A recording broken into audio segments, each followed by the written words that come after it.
ഖുർആനെ പരിഹസിക്കും, അതുപോലെ ഇസ്ലാമിനെ പരിഹസിക്കും. നമുക്കറിയാം നിഷേധികളായ ആളുകൾ അവർ പറയുന്നൊരു കാര്യം, ഖുർആനിൽ സ്വർഗത്തെക്കുറിച്ച് പറയുമ്പോൾ സ്വർഗത്തിലുള്ള ശാരീരികമായ ഭൗതികമായ ആസ്വാദനങ്ങളെക്കുറിച്ചാണ് പറയുന്നത്. അല്ല, മറ്റ് മതങ്ങളിൽ പലതും ഇങ്ങനെയൊന്നുമില്ല. അവരുടെ അടിസ്ഥാന ലക്ഷ്യം ആത്മീയമായ ലക്ഷ്യമാണ്, അഥവാ സ്വന്തം ആത്മാവ് ദൈവത്തിൽ ലയിച്ചു ചേരുക. അതൊക്കെയാണ് പല മതങ്ങളിലുമുള്ളത്. ഇസ്ലാമിൽ നിങ്ങളിങ്ങനെ ശരീരം കൊണ്ടുള്ള സുഖങ്ങളെക്കുറിച്ചാണ് പറയുന്നത്, ഭക്ഷണത്തെക്കുറിച്ച്, സ്ത്രീകളെക്കുറിച്ച് ഇങ്ങനെ പറയുന്ന ആളുകളെ കാണാം. അവർ ഇങ്ങനെ പറയുമ്പോൾ രണ്ട് കാര്യങ്ങളാണ് അവർ ഉദ്ദേശിക്കുന്നത് ഈ വിമർശനം കൊണ്ട്. ഒന്ന്, ഈ കാര്യങ്ങൾ സ്വർഗത്തിൽ ഉണ്ട് എന്ന് പറയുന്ന ഈ സുഖങ്ങൾ, അത് പ്രത്യേകിച്ച് സ്ത്രീകളെക്കുറിച്ച് പറഞ്ഞത്, ഹൂർലീനെക്കുറിച്ചൊക്കെ പറഞ്ഞത്, അത് വളരെ താഴ്ന്ന കാര്യങ്ങളാണ്, മനുഷ്യൻ്റെ ഉന്നതമായ ലക്ഷ്യങ്ങളല്ല. അഥവാ ഒരാളുടെ ആത്മാവ് മോക്ഷം നേടുക എന്നുള്ളതാണ് അടിസ്ഥാന കാര്യം. അതിനെക്കുറിച്ച് പറയുന്നതിനേക്കാൾ, അല്ലെങ്കിൽ അതിനെക്കുറിച്ച് പറയുന്നതിന് പുറമെ നിങ്ങൾ ഈ വക കാര്യങ്ങളെക്കുറിച്ച് പറഞ്ഞു എന്നുള്ളത് മോശമായിട്ടാണ് അവർ കാണുന്നത്. മനുഷ്യൻ്റെ ന്യൂനതകളാണ് ഇതെല്ലാം. വിശക്കുക, അതുപോലെ ഇണകളായി ജീവിക്കുക എന്നുള്ളതൊക്കെ മനുഷ്യൻ്റെ ന്യൂനതകളാണ്. അതൊന്നും ഉണ്ടാവാൻ പാടില്ല സ്വർഗത്തിൽ. ഇതാണ് അവരുടെ ഒരു ആരോപണം, അവരുദ്ദേശിക്കുന്ന ഒരു കുഴപ്പം. രണ്ടാമത്തെ കുഴപ്പം, സ്വർഗത്തിലുള്ള പുരുഷന്മാരെക്കുറിച്ച് പറഞ്ഞിട്ടില്ല. സ്ത്രീകൾക്ക് സ്വർഗത്തിൽ എങ്ങനെയുള്ള ഇണകളെയാണ് കിട്ടുക എന്നുള്ളത് വിശദീകരിച്ചിട്ടില്ല. ഇതാണ് രണ്ട് പ്രശ്നങ്ങൾ. ഈ രണ്ട് പ്രശ്നവും യഥാർത്ഥത്തിൽ ബാത്തിലാണ്. എന്തുകൊണ്ട്? ഒന്നാമത്തെ കാര്യം, സ്വർഗത്തിലുള്ള ഈ സുഖങ്ങൾ അത് വളരെ തരം താഴ്ന്ന കാര്യങ്ങളാണ്, മനുഷ്യൻ്റെ ന്യൂനതകളുമായി ബന്ധപ്പെട്ട കാര്യങ്ങളാണ് എന്നുള്ള ഈ ആരോപണം, അതിനുള്ള മറുപടി എന്താണ്? സ്വർഗത്തിൽ അല്ലാഹു തആല ഒരുക്കി വെച്ചിട്ടുള്ള ഏറ്റവും വലിയ ആസ്വാദനം ഇതല്ല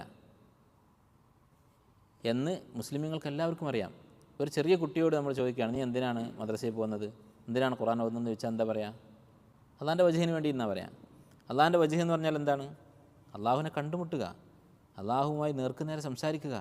ഇതാണ് സ്വർഗത്തിലെ ഏറ്റവും വലിയ സുഖം. ആ സുഖത്തിന് വേണ്ടിയാണ് നമ്മൾ അധ്വാനിക്കുന്നത്.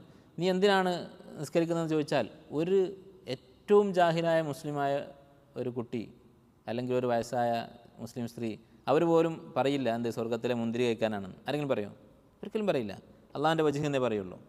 അപ്പോൾ ഇത് മുസ്ലിമുകൾക്കിടയിൽ അറിയപ്പെട്ട കാര്യമാണ്. നമ്മുടെ അടിസ്ഥാന ലക്ഷ്യം അള്ളാഹുവിനെ കണ്ടുമുട്ടുക എന്നുള്ളതാണ്.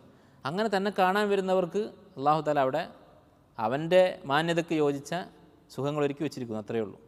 രണ്ടാമത്തെ കാര്യം, ഇത്തരം ശാരീരികമായ സുഖങ്ങളും ആസ്വാദനങ്ങളും അത് മനുഷ്യൻ്റെ ഫിത്രത്തിൻ്റെ ഭാഗമാണ്. അള്ളാഹു തആല മനുഷ്യൻ്റെ ഫിത്രത്തിൽ നിക്ഷേപിച്ചിട്ടുള്ള കാര്യങ്ങളാണ്. അത് ചീത്ത കാര്യങ്ങളല്ല, മനുഷ്യൻ്റെ പ്രകൃതത്തിൻ്റെ ഭാഗമാണ്. അതുപോലെ തന്നെ ഇനി രണ്ടാമത്തെ പ്രശ്നം, എന്തുകൊണ്ട് സ്ത്രീകൾക്ക് പുരുഷന്മാരുണ്ട് അവിടെ എന്ന് പറഞ്ഞിട്ടില്ല? സ്ത്രീകൾക്ക് അവിടെ പുരുഷന്മാരുണ്ടാകും. അവരുടെ ഭർത്താക്കന്മാർ സ്വർഗാവകാശികളാണെങ്കിൽ അവരുണ്ടാകും, അല്ലെങ്കിൽ സ്വർഗത്തിലുള്ള മറ്റേതെങ്കിലും ഒരു പുരുഷൻ്റെ കൂടെ ആയിരിക്കും. അതിൽ സംശയമില്ല. സ്വർഗത്തിൽ ഒറ്റപ്പെട്ട് ആരും ഉണ്ടാവുകയില്ല എന്നൊരു ഹദീസിൽ വന്നിട്ടുണ്ട്. ഇണകളായിട്ടേ സ്വർഗത്തിൽ ഉണ്ടാവുകയുള്ളൂ. എന്നാലും എന്തുകൊണ്ട് സ്ത്രീകളെക്കുറിച്ച് വർണ്ണിച്ചതുപോലെ പുരുഷന്മാരെക്കുറിച്ച് വർണ്ണിച്ചിട്ടില്ല?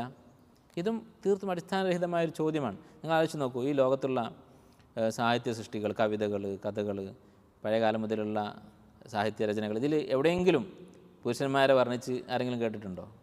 ഇങ്ങനെ ഇന്ന സിഫാത്തുകളുള്ള പുരുഷന്മാർ എവിടെയില്ല. എന്തുകൊണ്ടില്ല?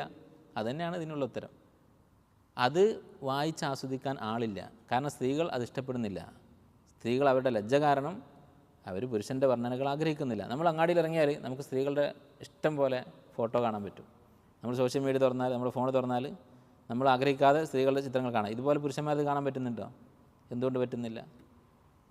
ഔറത്ത് വെളിവാക്കിക്കൊണ്ട് പുരുഷന്മാരുടെ രൂപങ്ങൾ നമുക്ക് കാണാൻ പറ്റാത്ത എന്തുകൊണ്ടാണ്? അത് വളരെ ലളിതമായ യുക്തിയാണ് അതിന് പിന്നിലുള്ളത്.